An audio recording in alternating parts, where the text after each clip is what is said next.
Duty నుంచి అయితే వచ్చింది మా భార్య. మేమైతే టేస్ట్ ఎలా ఉందో చెప్తుందండి. చూడు, కరివేపాకు రైస్ చూడు. బాగుంది. కొంచెం ఉప్పు తప్పాను. ఉప్పు చూసేసిన ఎందుకంటే మసాలా బాగుంది. ఉప్పు కూడా లాస్ట్కి వేసిన, వీడియోలో అయితే చూపించలేదు. కరివేపాకు మంచిగా తింటుంటే కరివేపాకు స్మెల్, కరివేపాకు తిన్నట్టే అనిపిస్తుంది. కరివేపాకు కూడా ఆరోగ్యానికి చాలా మంచిది ఫ్రెండ్స్. ఇట్లా మనం చేసుకొని తింటే కూడా కరివేపాకుని విధంగా మనం పులిహోర లాగా చేసుకుని తింటే కూడా చాలా మంచిది. చాలా టేస్టీగా ఉంది. చాలా బాగుంది ఫ్రెండ్స్.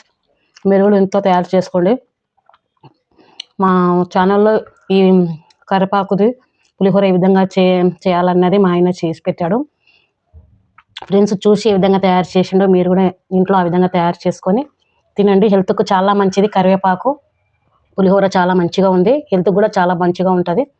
అందరూ ఫ్రెండ్స్ మా ఛానల్ని లైక్ చేయండి, షేర్ చేయండి, సబ్స్క్రైబ్ చేయండి ఫ్రెండ్స్.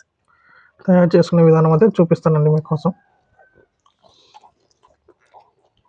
ముందుగా అయితే మనం రైస్ అయితే నానబెట్టుకుందామండి. నేనైతే 1 అవర్ నానబెట్టాను. నేను బాస్మతి రైస్తో అయితే చేసినాను. కరివేపాకు రైస్ మామూలు రైస్తో చేసుకోవచ్చు. ఇంట్లో బాస్మతి రైస్ ఉందని ఏదో బాస్మతి రైస్తో అయితే చేస్తున్నాను కరివేపాకు రైస్. ఇప్పుడు మనం రైస్ని అయితే ఉడికించుకుందామండి.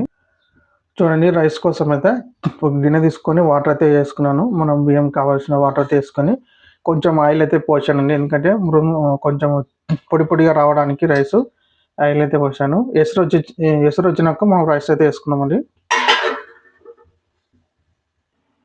చూడండి, రైస్కి అయితే ఎసురు అయితే వచ్చింది కదా. ఇప్పుడు వాటర్లో మొత్తం బియ్యం, నానబెట్టిన బియ్యాన్ని అయితే వేసుకుంటున్నాము. చూడండి, రైస్ అయితే వేసినా కదా, బాగా కలుపుకొని బాగా 90% వచ్చేంత వరకు అయితే రైస్ని ఉడికించుకుందామండి. చూడండి, రైస్ అయితే చూపిస్తాను. ఈ విధంగా అయితే సైడ్కి వంగుతుంది అనమాట. నిటారుగా అనేది వంగుతుంది. ఆ విధంగా రైస్ అయితే ఉడికింది అనమాట. దీన్ని ఎసురు అయితే తీసేసుకొని పరవస్తానండి ఎసురుని. చూడండి, ఈ విధంగా అయితే పొడి అయితే చేసుకోవాలి. నెక్స్ట్ అయితే కరివేపాకు పొడి అయితే చేస్తానండి. ఇప్పుడు చూడండి, మసాలా కోసం అయితే నేను ఒక బాండి పెట్టి కొంచెం ఆయిల్ అయితే పోసాను అనమాట. చూడండి, ఆయిల్ అయితే వేడెక్కింది. నేనైతే ఈ స్పూన్తోనే తీసుకున్నానండి. అన్ని స్పూన్తోనే కొలత చెప్తాను నేను. ఇది చూడండి, 2 స్పూన్ల కందిపప్పు, 1 స్పూను శనగపప్పు, 1 స్పూను మినపప్పు వేసి వేయించుకుందామండి.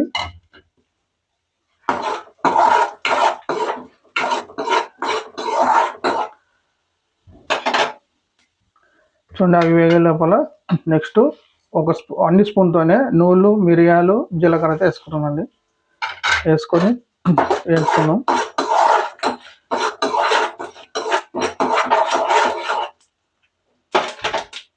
చూడండి, అవి వేగే లోపల ఎండుమిర్చి, కారం తగినంత ఎండుమిర్చి అయితే వేసుకున్నాను.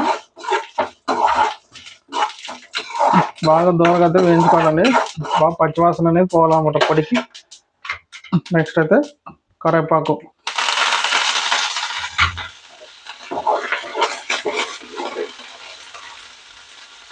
చూడండి, అవి వేగుతున్నాగానే చింతపండు రెమ్మలు, కొబ్బరి పొడి, ఇంగువ, పసుపు ఇవన్నీ వేసుకొని కలుపుకుందామండి.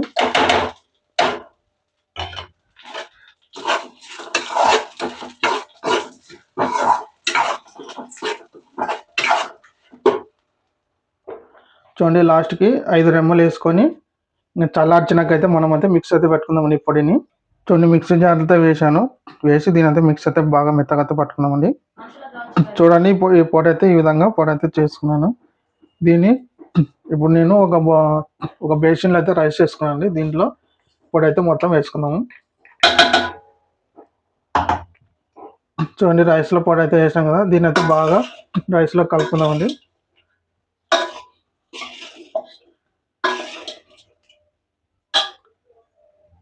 చూడండి, పొడి అయితే ఈ విధంగా రైస్లో కలిపేసాను. దీనికైతే తాలింపు అయితే వేసుకుందామండి. చూడండి, 2 టేబుల్ స్పూన్ ఆయిల్ అయితే వేసాను. వేసి 1 స్పూన్ అయితే నెయ్యి అయితే వేసుకుంటాను. నెయ్యి ఫ్లేవర్ ఉంటే బాగుంటుంది అనమాట, అందుకని నెయ్యి అయితే వేసుకున్నాను. చూడండి, ఆయిల్ అయితే వేడెక్కింది కదా. చూడండి జీలకర్ర, ఆవాలు, శనగపప్పు, మినపప్పు అయితే వేస్తున్నాండి. వేసి బాగా అయితే కలుపుకొని వేయించుకున్నాము.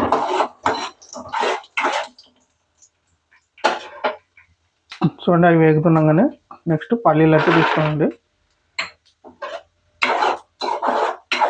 పల్లీలు కొంచెం ఎక్కువనే తీసుకోవచ్చు, మనము తినేటప్పుడు కొంచెం పంటికి బాగా ఉంటుంది కదా, బాగుంటుంది అనమాట.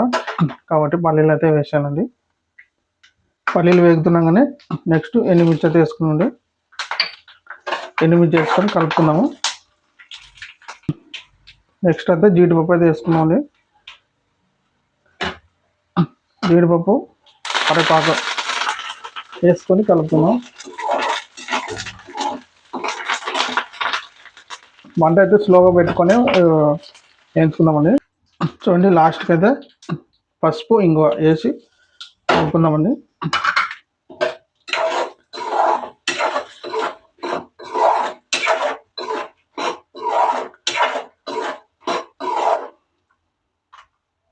చూడండి తాలింపు అయితే రెడీ అయిందనమాట. ఇంక తాలింపుని రైస్లో కలిపేసుకుందామండి. చూడండి తాలింపు అయితే చల్లారింది. నేనైతే దీంట్లో వేసుకుంటాను. వేసుకొని రైస్లో అయితే కలుపుకుందామండి.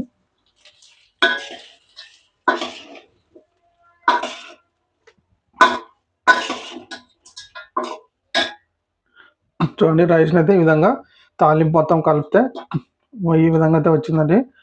మొత్తం ఈ విధంగా వచ్చింది. మా భార్య అయితే డ్యూటీ నుంచి వస్తుంది. ఇప్పుడు ఆమెకి ప్లేట్ ఇస్తాను, ఆమె అయితే టేస్ట్ ఎలా వచ్చిందో చెప్తుందండి.